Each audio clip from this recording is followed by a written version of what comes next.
Welcome on.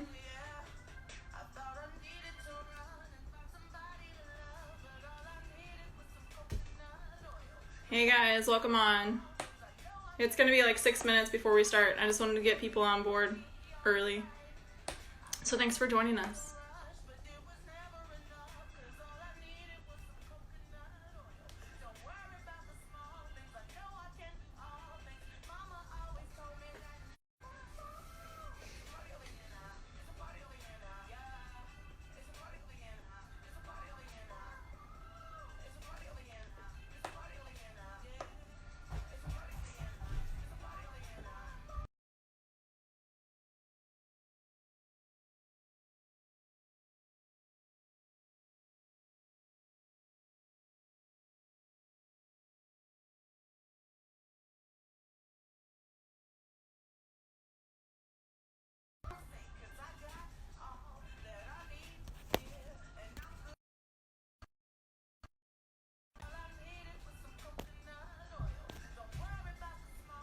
Hey guys, we'll get started here in 5 minutes. Thanks for joining. It's gonna be a great conversation. I'm so excited.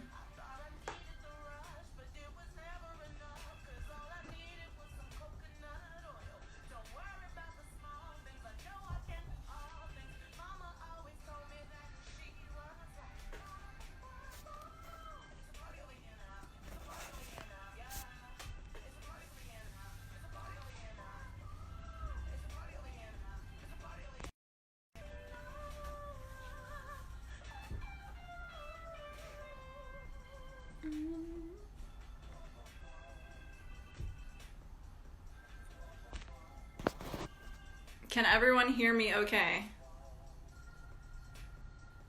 Thumbs up, yes, in the chat.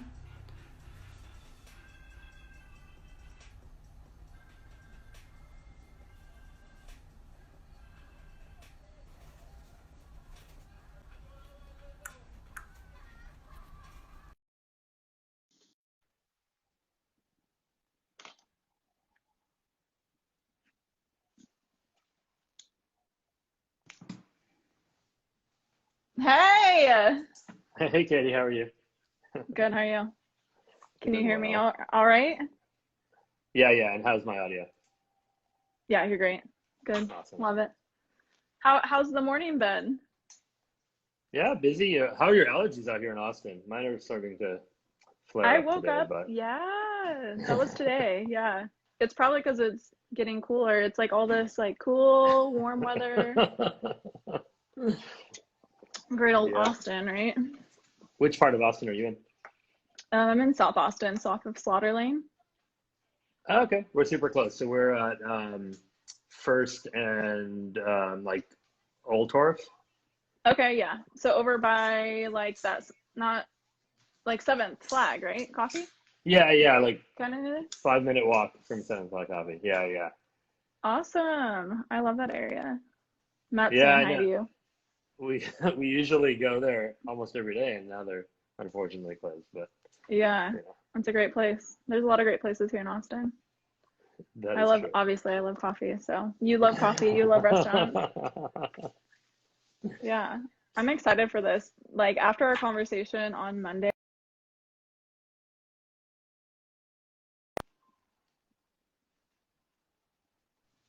Oh, Did you sorry, hear you cut me? out. I don't know if that was me or you. No, I didn't. I just said I'm really Oh. excited to have this conversation because after Monday's conversation, I was like, all right, I'm ready for Thursday or Wednesday. We kept thinking it was Thursday, but Yeah, right now, right? absolutely. No, I Um, love it. I'm excited. I'm actually gonna grab a cup of coffee real quick. I'll be right Go back. for it. What are you drinking? Perfect. Are you Water drinking and Red coffee? Bull. Uh, no I did coffee? drink coffee already. Yeah, I already drank it today. What did you have?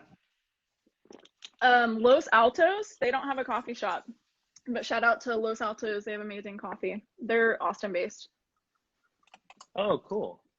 Yeah, I'll have to get you a bag. They're awesome. Yeah, so they're just a roastery direct to consumer? They're just direct to consumer. They have a roaster. Actually, Barrett's Coffee does their roasting, so it's really good. Yeah, They're let's check it out. looking to open up a coffee shop soon, but COVID-19 happened, and then we'll see what happens with that. But they're an awesome, they're two guys, and they're just awesome people. So I love their coffee. Well, when they're ready to open, let us know. We'll fund it, which would be perfect. Great. I'm drinking cuvee. I'm sure you've had. Yes, of course. Yeah. Which that is a one of local my favorites Austin here. favorite. Yeah. It's a local Austin favorite. What do you think, being the coffee expert? Like, we're definitely in the top 10 coffee regions in the country, right? Oh, for sure. Yeah, for sure. Top 5, maybe even? I would say so. Seattle, Portland, San Francisco, those are like top. New York. New York is huge. But yeah, I would say top 10. I wouldn't say top 5. Definitely top 10 though.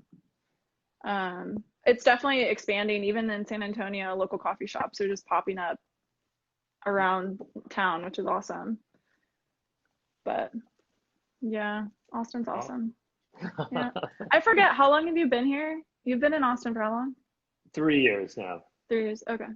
Yeah. But we were in DC for 10 years, and then moved down here to Austin. It's a great place to start a company. Yeah, it is. You know, as you know. Yep, of course.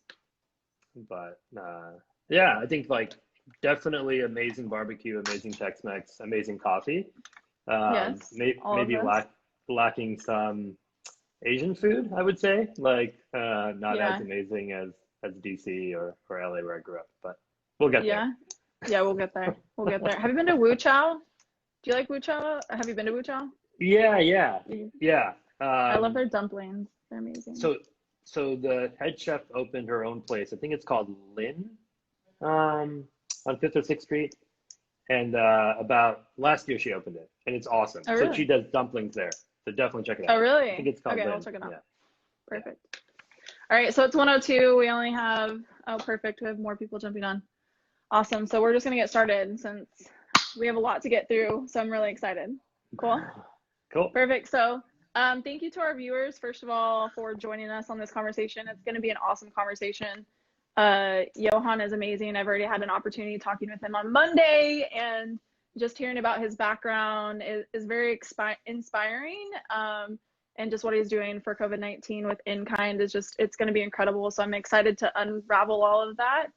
And so Johann, thank you for being on this Instagram Live with us. I know it's a busy time, especially with what all you guys are doing. So thank you in behalf of StartOut for being on this Instagram Live.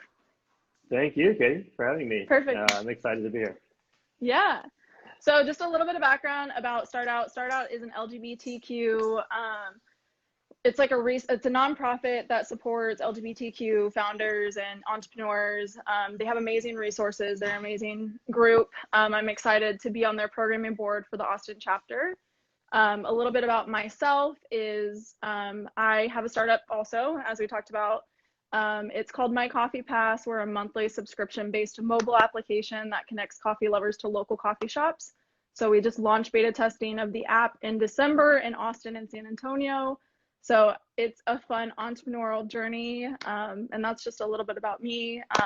Johann, I'm gonna let you give your background, like where you're from, a little bit about inKind, and then we'll jump into the details from there.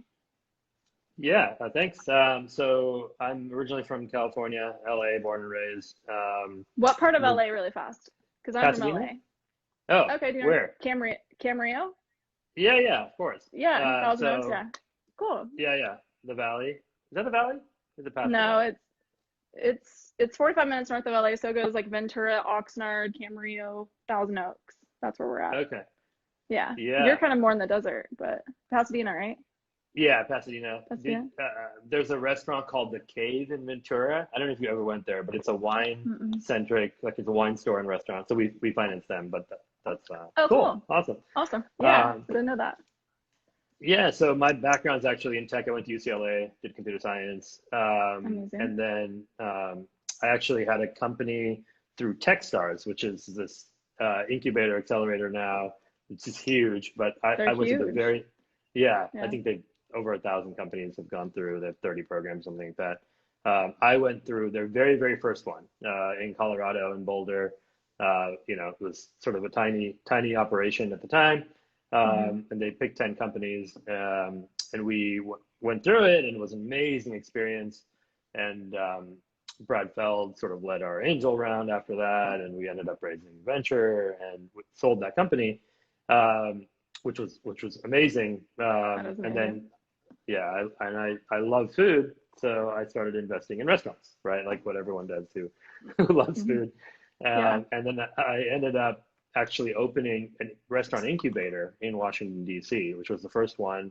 And it was this combination of going through Techstars, going through this awesome incubator accelerator, and then me thinking, okay, how can I help the chefs that we're trying to finance or, want to finance, make investments in ways that they're not really great at. So maybe that's finding real estate or picking the right point of sale or managing labor, right? Where they're amazing cooks, but not necessarily great at those other things. And so we started this incubator, it ran for 5 years, and I really, really learned a ton about restaurant operations. And we had 5 restaurants that opened in DC, starting in our incubator, and turned into their own full-time restaurants. And I was personally investing in restaurants at the time, I still am, but I had done about 30, and I looked at those 30 investments, and I was kind of like, as an asset class, if you're going to invest in something, probably like tech companies are good, real estate is good, restaurants might not be the best investments in the world. They're fun, and it's awesome, and it's community building, and it's all the things you want, but from an actual like financial return perspective, they may not be the the absolute best investment. So we actually created inKind because of that. So we had a chef, in the incubator. He had found a space that he wanted to open in. It was a small 18-seat restaurant, and he needed some capital to open. And I didn't want to lend him money because I knew that he wouldn't like make a lot of profit to pay me back with. I didn't want to become a partner in the restaurant because I knew like it'd be better for him to own the whole thing and really benefit from it. So, but we knew that, this cup of coffee that we sell for $4 is costing us $1 or maybe $1.50 to make. And so what we told him was, hey, Kevin, let me just prepay for a lot of food and beverage credit. So our average dollar amount we do is $100,000. So let me prepay for $100,000 in food and beverage credit. I'll give you cash right now. You can use that cash to open. And then we take that food and beverage credit and we sell it to customers, to consumers, right? Give us an idea of how big, what's the regular ticket size of that restaurant in particular, for example? So that restaurant was our very first one that we did, and we got really, really, really lucky. So it turns out that it's a high-end Japanese restaurant. So we were selling the food credits, we call them house accounts, at $500, $1,000, and $2,500 chunks. That's awesome. Those tickets. Yeah. And then we would give people a bonus. So pay $500 and get $600, pay $1,000, get $1,300, right? And we were able to sell all the credit actually within 60 days, which was amazing. And then it turned out he was nominated for the James Beard. He was on the cover, it was not tons and tons of press, rated one of the best restaurants in the city. And so people looked at that and they asked Kevin, hey, how did you get funded? And he's like, oh, inKind funded me. They actually created this company to fund me. And it led to a lot of other restaurants. So since that time, we've financed about 400 restaurants in the last 3.5 years. 3.5 years. Yeah. So it's a lot. Wow, that's awesome. And the sort of the range of funding is the smallest we'll do is 10,000, but really is around 25,000. And then we've done up to 1.2 million, I think, in a restaurant. So it kind of, what we do is we look at the restaurant and we say, how much credit can we buy and sell in that restaurant? The restaurateurs love it because they don't have to pay us back. They don't have to give up equity. They just have to serve food, and because we're selling such high dollar vouchers or house accounts, it takes a long time to redeem those. And you end up with really interesting consumer behavior. So there's a restaurant we talked about, TLC, which is one of both of our favorite restaurants. Shout out to TLC here in Austin, Texas. Yeah, awesome seafood restaurant. And we were able there to measure consumers before they bought a house account and then after. And consumers were spending 400% more per year after they bought a house account, which is, so it turned into this awesome loyalty that we didn't even think about at the time. Yeah. And I think like what Katie, when you and I were talking on Monday, what I wanted to sort of get across and what we want to talk about on this, I think, call with a lot of other entrepreneurs on the call is, you know, we had been building this business for 3.5 years. You know, last year we grew by 300%. You know, our annual run rate is like $8 million, right? And this is all pre-COVID-19, right? We had debt partners, we had a Series A lead lined up, right? Everything is going really, really well. And then COVID happens, and you know, first week of March, you know, I get a call from our Series A lead, and then that fund is not doing new investments, right? And I get a call from our debt partners, and they're like, "Hey, we don't really think you should be financing restaurants right now, right? Because restaurants are closing." Yep. And it's very uncertain. Like, we have no idea when the restaurants are going to reopen. Like, there's just it's literally like we're waiting to see what happens, right? So all of the uncertainty, totally agree. Yeah, exactly. And it just and our CFO and his wife both got coronavirus, like all in that first week of March. I didn't tell you that. I didn't think of it. No, you didn't tell me that. Yeah. Like, oh my gosh. So first of all, they're okay though, right? They're great now. Yeah. Okay, back working. It took about 3 weeks actually for them to get over it. But yeah. But so all of these, you know, 3.5 years of what we felt was like building and learning, and like it all had come to this awesome growth and place. And then this event happened, and suddenly the first week of March was like a horrible, horrible week. You know, like everything seemed to sort of be falling apart. And that's what I wanted to get into. And that's what, so I'm going to cut you off really fast before we jump right into that. So it's amazing because StartOut, the reason that we're doing this series, by the way, is to shed light on the LGBTQ owned startups that are actually impacting our community during COVID-19. So I did fail to mention at the beginning that you and I had talked, and it was a great conversation. We talked for over an hour and it was amazing. But one thing that we both agreed on is seeing opportunity in the darkest of days. So how do we, I mean, even me, for example, with my startup, which we had talked about, is it's like, well, now I have to pivot. I had spent so much time and effort, just like you said, like 3 years of like, this is how we're doing it. And then all of a sudden it's like, crap, what am I going to do? And you and I both are big on supporting local. So like, you're big on supporting local restaurants. My app is big on supporting local coffee shops, right? Supporting a local economy. It's how are we pivoting within our business to help still support those businesses? And that's where I'm excited to jump in. I'm excited to hear about the opportunity that you saw, and I hope that we can talk about that in depth. You said that you had to like get the okay, right? Yeah. I won't use their brand name, but yeah. Okay. So you know that let's first jump week in. of March, I want to hear all about it. Yeah. Yeah, was super hard, right? As a business, like we're looking at our expenses, our CFO's out of commission, like so we're trying to figure out how much money do we have. That's big. Big, yeah. And we get a call. So we immediately go, okay, look, we have this great platform. We're not financing restaurants anymore, but can we turn this platform on for restaurants so that they can sell their own house accounts and get their money and get money now to get them through this crisis so they reopen. So we sort of immediately made a shift in the platform so that it's now accessible to any restaurant who wants to join the platform. They can start selling, house accounts. I think in Australia, we launched an initiative 2 weeks ago called Safe Hospitality, and it's like 300 restaurants or so have signed up. They expect to be at 2,000 by the end of the month. So it's going really well. We're launching one in Canada this week. So out of curiosity, really fast, sorry. Australia, why Australia first?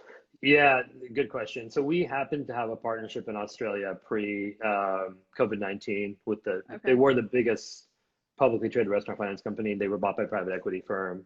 So they're a big company who wanted to use inKind financing in Australia. So it's just they came to you. Yeah, and we've been working on that for for 2 years and through their board and pilots and all of that. Got it.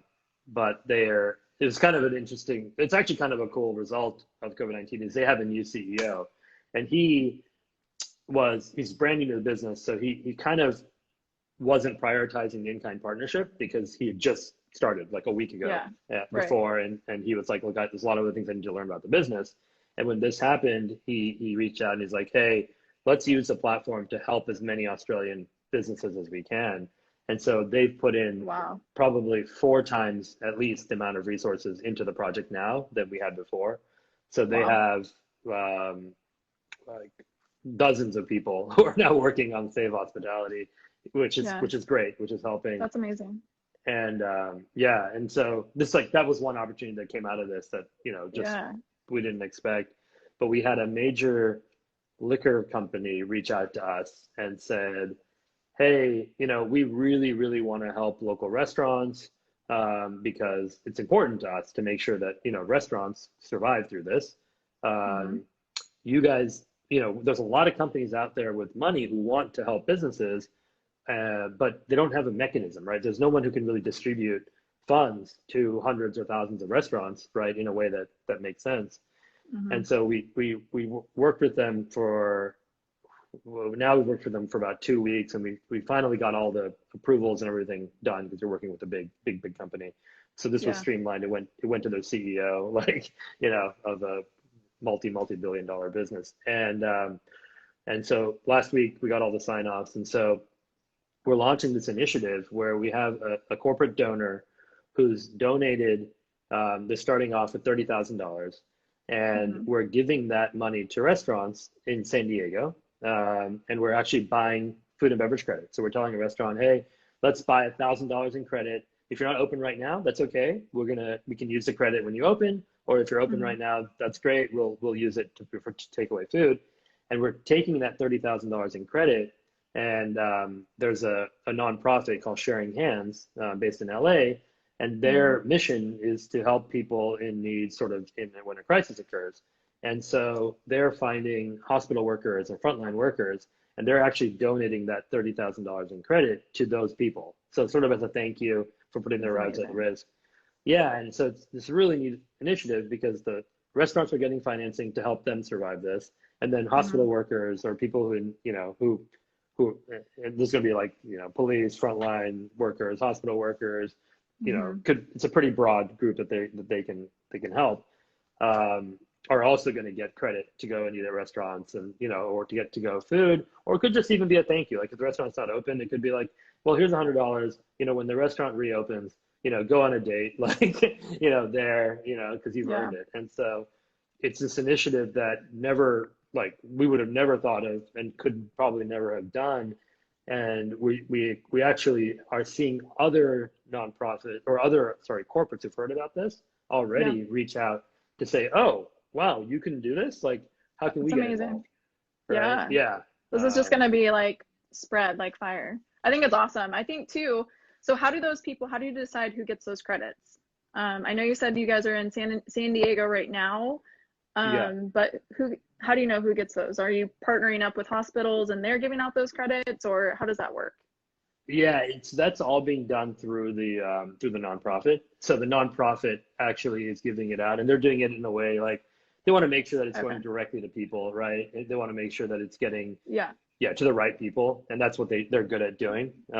So they're handling all of that, but they have a call with this week they have a call with one of the biggest hospital groups in San Diego to ask them, okay, we have this 30,000 in credit. We want to give it in $100 chunks. They're using the inKind platform to distribute the credits because we have that already built, but they're working on the actual mechanism of or who gets it. Amazing. Right.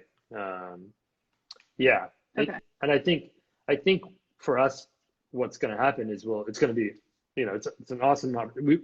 We're finding that the restaurants in San Diego are really excited to participate, right? Because they're getting to help people.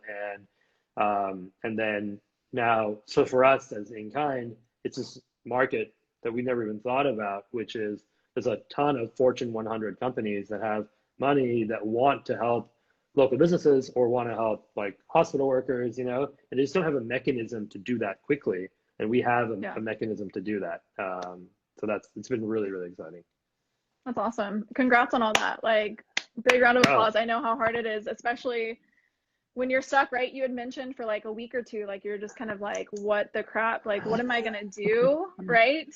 And then, right, losing out on that investment money, like that's hard too. And then all of a sudden, it's funny because it's the dark times like these, and we had mentioned that before, is the dark times like these are like, it helps us become creative. It inspires people to come together as a community. And I feel like that's exactly what that big corporate, I'm trying not to mention their name, but when they reached out to you, like, that's just like, they were being very proactive, especially the business in Australia, reaching out to you and that CEO right away, like within the first couple of weeks, like, we want to like help.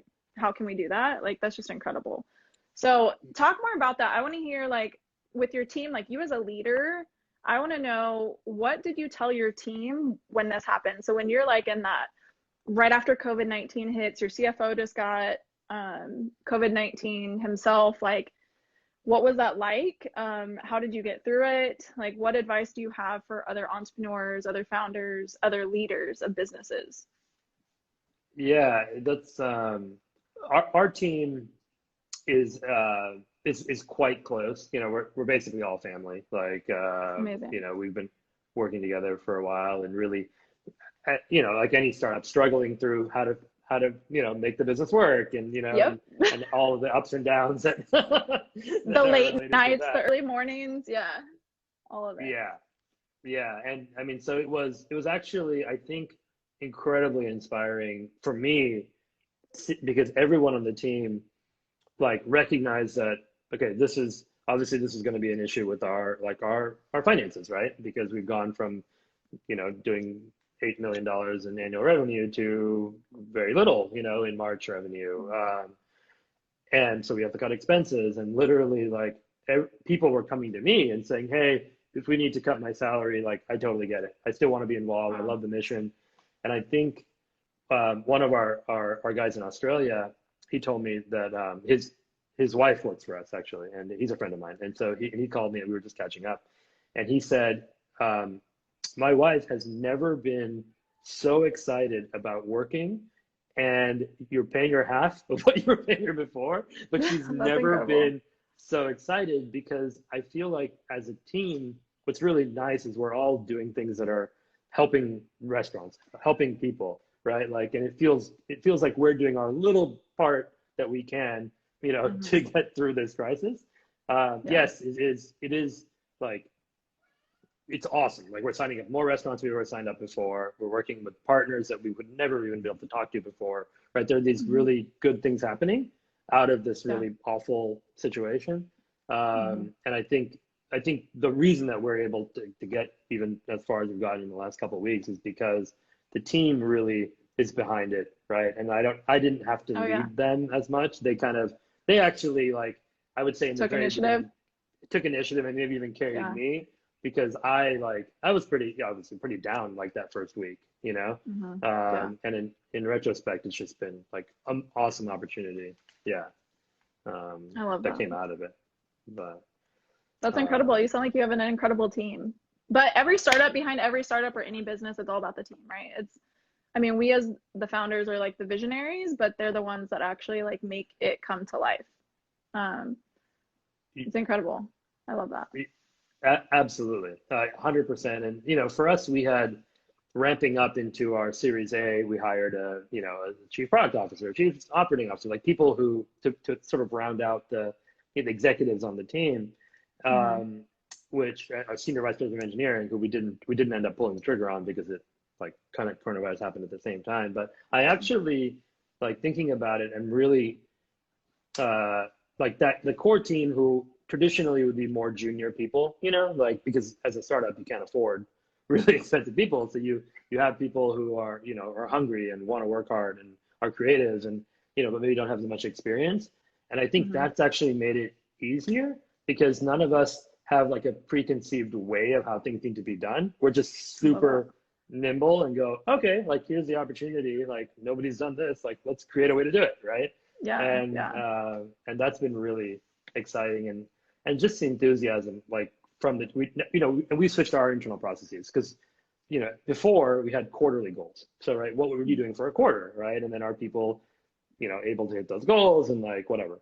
Now, since everything's changing on a day-to-day basis, we actually have daily goals, right? So like everybody talks about a daily basis what they're getting through. So I think we've changed our process and everything, but that's what startups can do. Like that's what's so exciting about being in the startup right now, right? Versus a big company which can't change and adapt, is that we can do that. Just like you were talking about it with your app.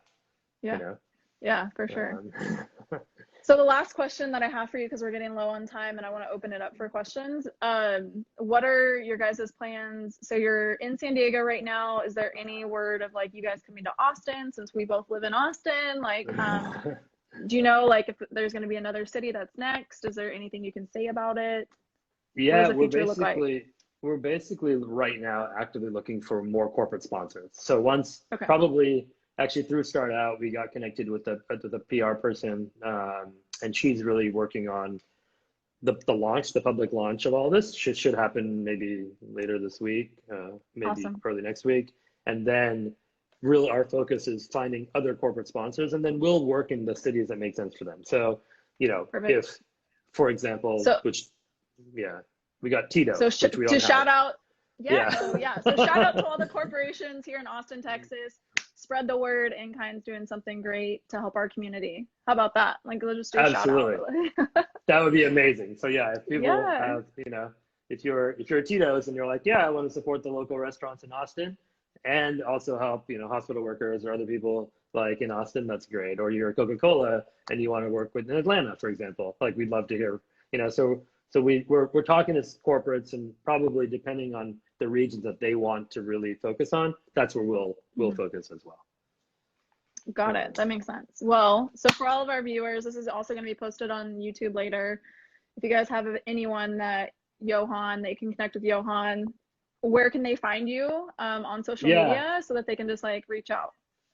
Yeah, well, on this Instagram, which is the inKind, or on just Johann at inKind, JOHANN at inKind.com is a great email address. Or Awesome. I love it. We're going to spread the word. We're going to get more of this going in other cities, because I think it's amazing. So what you're doing is amazing. Again, I love, touching on like, it's what you make of this time, right? The dark times, whether it's like personal or whether it's in business or your startup, like it's an opportunity for growth. It's an opportunity to pivot. It's an opportunity, I say all the time, to be creative, right? To get our creative juices going. It's just an opportunity. So I'm excited to see that you guys have made a huge impact in San Diego, and doors are opening left and right for you all to make an even bigger impact. I love this. I love that. So thank you again for being on with us today. Is there anything that you want to leave as your like parting message for everyone? I mean, I think like Katie, what you and I really talked about on Monday, which resonates with us both, is really this, through these really, really dark times, like you said, like there's opportunity, and startups are nimble enough to actually be able to sort of operate and take advantage of that opportunity, right, that exists. And that's, I think, like I have friends who have other startups who are also being like, wow, there are opportunities, partnerships, that could never, ever have happened before, which can now happen. So I would just encourage everyone on this call, all the entrepreneurs, to really figure out what can they do in this time, and just like go after that. And, if it's relevant, which it would be, like you'll get press out of it, you'll get partnerships, like you'll get so much more that you'll struggle to in a normal environment. Yeah, and I think it's too, like, right, when you give back, it always comes back, right? It's karma. So if you give out good, it comes back tenfold. We've been asked, can you please share your social media, how they can find you on social media again, just one last time? Yes, and I am the worst with social media, but our Instagram handle is inKind_hospitality, and then my Instagram is just Johann M, I think. I actually don't really use Instagram. I have one post, but the best is actually on email, just Johann, JOHANN at inKind.com. Perfect, thank you. So really fast, we have a couple minutes left for questions. If any of y'all have other questions, if you could put them in the chat and then we'll answer them for you. But before they come in, just again, thank you. Like I wish we could have recorded our conversation on Monday, because it was, again, like I left that talk like empowered. Like I was literally, I told you, like on cloud 9. So it was a great conversation. I loved it. So me too, actually. And I think those are like important, uplifting conversations. You know, we're stuck at home, like I'm about to kill everybody, or, you know, like my husband. Yeah. But, and so it's great to have those really uplifting conversations. So I thank you. Like Monday was a great, I slept really well on Monday, you know, after talking to you. Like it was awesome. Oh, same. And then again, after this, like this is just awesome too. So we'll definitely stay in touch, but thank you again for coming on. It doesn't look like there's any questions to ask, but thank you so much for taking time again to do this. We StartOut and myself, thank you for your time. So thank you. Absolutely. We'll grab some coffee when we can after this. Yes, please. Yes, please. All right, guys, have a good day. Bye. Thank you.